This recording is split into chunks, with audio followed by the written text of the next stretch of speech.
Hi, I'm Mr. Miyagi and this is Mr. Miyagi's Workshop. Well, today we're back on that CB350, but we're going to be working on the seat, this right here. So what I've done is I've cut out some plywood. This is 1/4 inch, I believe, plywood, and I've cut it to the size and dimensions of the seat. I added a couple of spots right here to fit over these little lockers for the front tab. And I've also drilled holes in it to place these threaded inserts in there. And I've also marked it on the seat so I can drill through this and mount the seat on here. I've also made a back piece that fits on here.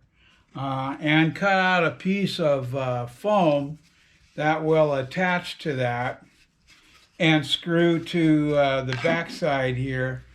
And it's not going to be a big thick foam because it just needs to be a little bit of padding there.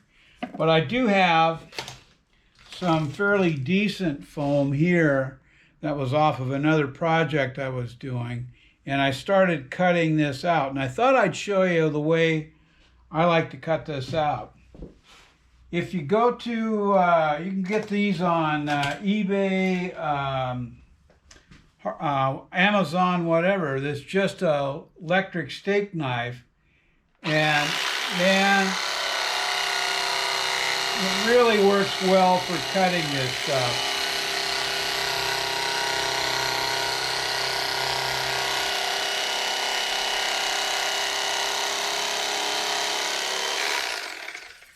And just like that, you've got your foam.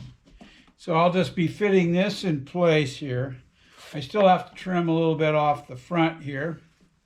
So we'll do that right now.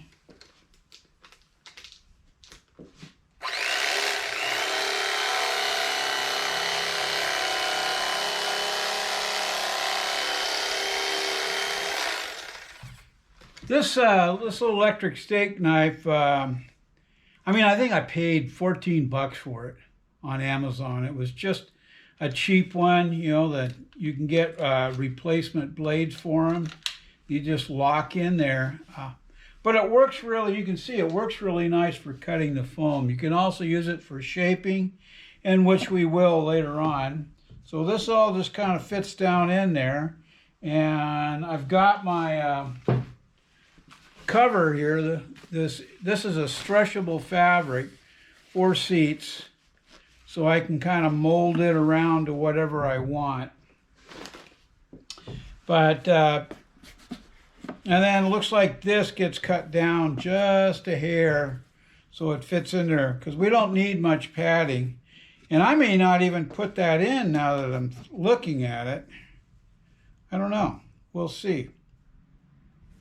First off, I think what I'm going to do is I'm going to put these threaded inserts in and drill out these holes so I can double check to make sure that this base plywood fits like it should. All right, well, I got the pad set on there, the base of the pad, and these little threaded inserts. They've got little hooks on them for designed for wood. And all you got to really do is just drill a hole big enough for that shaft to fit through, and then you just tap them on in place. And if they stick through a little bit, it doesn't really matter, because I wanted them a little long because I'm going to have the material underneath of it, so it's going to take up a little bit more space. Also on the back side here, it gives me a spot now that I can put some wire captures on here to hold this wire in place, so that'll work out nicely too. But they just screw into the bottom, so let me just take one of these out. Kind of nice. This is a truss head screw. I'm using 8x32s. You don't need much to hold these things in place, because it's downward pressure that most of the time that's on these. So yeah, just keeping that in mind. So Okay, so I'm going to get this pad here, the base here all kind of lined out, and then I'll come back and I'll show you how I'm going to put the foam on, mount the foam onto the base pad here. Okay, I got this kind of shaped up. One thing you also want to do is you want to kind of sand this edge off a little bit so when the material rolls over, it's not fighting a straight edge there. So I've got this kind of laid out on here. So what we really want to do is that I've got some of this 3M Super 770. It's a glue, adhesive glue, that you can get it in smaller containers than this. Shake it up good and then just spray it on your foam and on what you want to mount it on. This stuff works pretty good. I use this on pretty much all the seats that I make. Now, you want this to tack off a bit before you install it on there. You want it to make sure that it dries up a little bit and then gets tacky, and then your foam will stick better. Okay, I've let it sit for a little bit, so now I'm going to lay it down on there. And you kind of just want to be very careful, and when you're laying it down, and then just give it a good push down.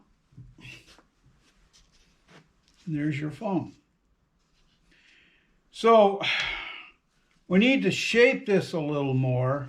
I kind of want to roll this edge right here on both sides. Now, we can use the cutter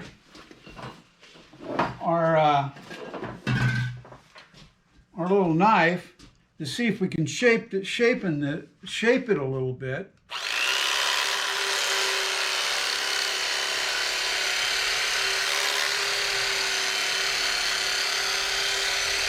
But sometimes that doesn't work that well. But what I have here is I've got a 36 grit pad on there, and use that to shape it.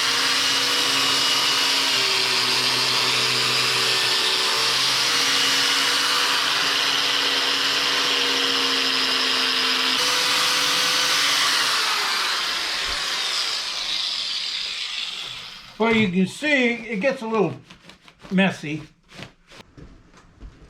Got some scissors here that I can finish trimming up stuff a little. Just try to get it all kind of neatened up a little bit. So what I've done here is I've laid out a pattern on this, and it's about 3 1/4 inches wider than this unit, so that gives me enough for lipping over on this. Now we can wrap this foam with old plastic if you want, and that just makes it a little bit more waterproof. I'm not going to do this. I'm going to tack this down. I've already laid out an area. I'm going to spray this and then set this down on there, and then I'll cut all this out after I make sure that I'm good and square on my pattern. And then that should help quite a bit. So I'm going to do that right now. This just helps hold everything in place. Another thing I did, I added a little bit more on the front, because the front piece, this piece right here, I added a little bit more on there just to make sure that it fits in the seat itself proper. Push that down on there.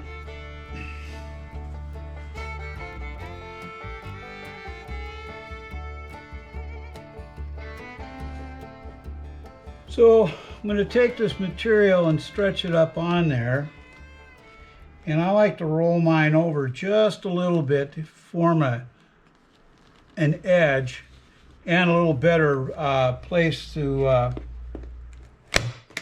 staple it in. So this is all we're going to do, is we're just going to go along, and I'm going to tack this in a couple of spots, and then I'll flip this over and double check how everything looks.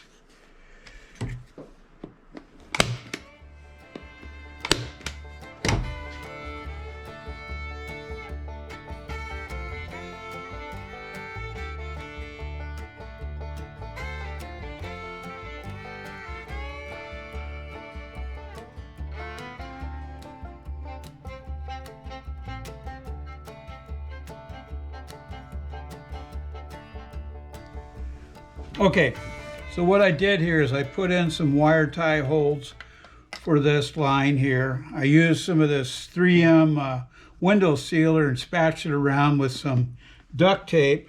Kind of put it in a couple other spots around here to make it seal up so it holds this line for this wire for the back for the tail light here, this tail light, and see how it is. The seat didn't turn out too bad.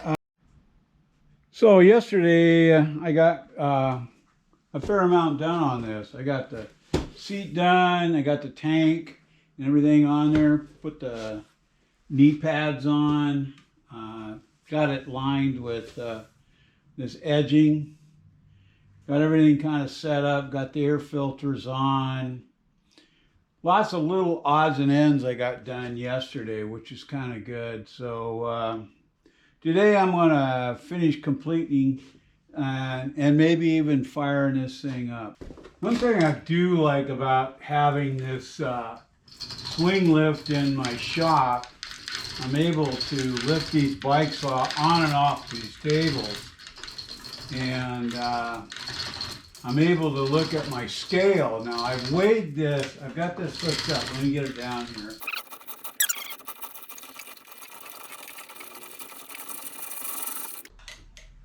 Okay, so you can see that with the scale, we're just under 300 pounds there, about, what is it, about 295, which is pretty cool. This lightened this bike up considerably. So I'm going to get it all the way down on the ground here, and we'll get it checked out. Okay, let's give this thing a try.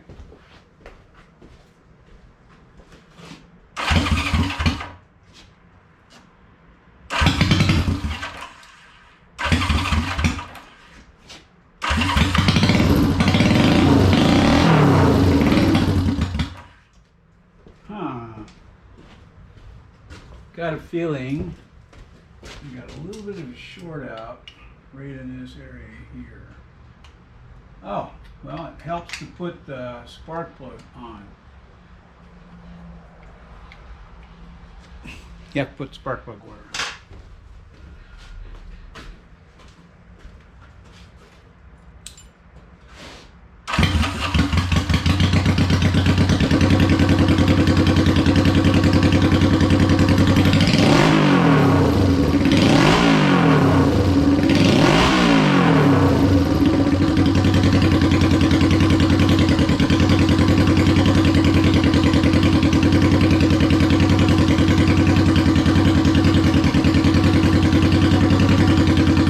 That's going to be a strong runner.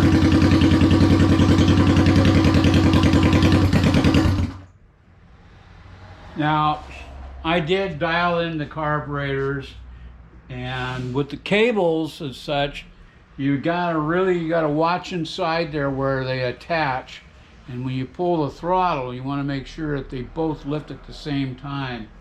Now, on the other carburetor setups, if you've got little vacuum deals, you can set that, but on this you can't really do all that much. So it's all kind of by eyeball on these. And then I reset the jets here a little bit. So sounds pretty good and starts up fine. So good to go there. Alrighty, so we got the old Honda. I took it out for a ride yesterday and ran pretty good. Real quick. I'll try to get a photo of this thing actually going down the road. But yeah, I'm real happy with it. Little bit of problems with the clutch.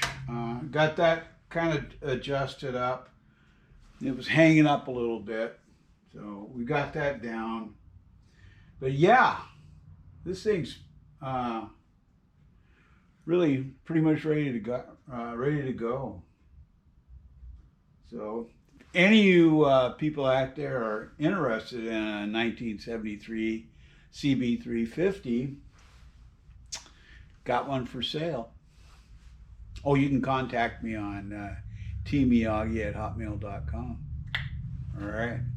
So I'm going to get this down off the table, and then we'll probably take it for a ride. I think the Englishman wants to jump on it and run it down the street a little bit so he can get his feel on it too. So anyway. Okay.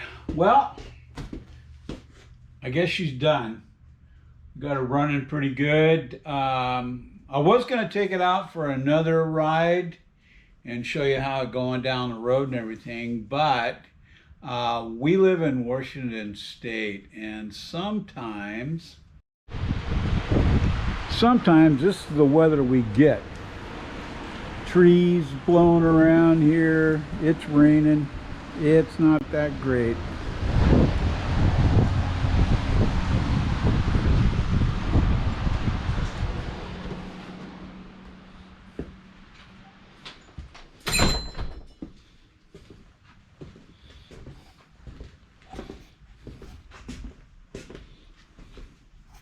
So you can see the weather isn't all that great, and it won't be for the rest of the week here. So, yeah, well, I'll get a ride in it get a ride on it here one of these days.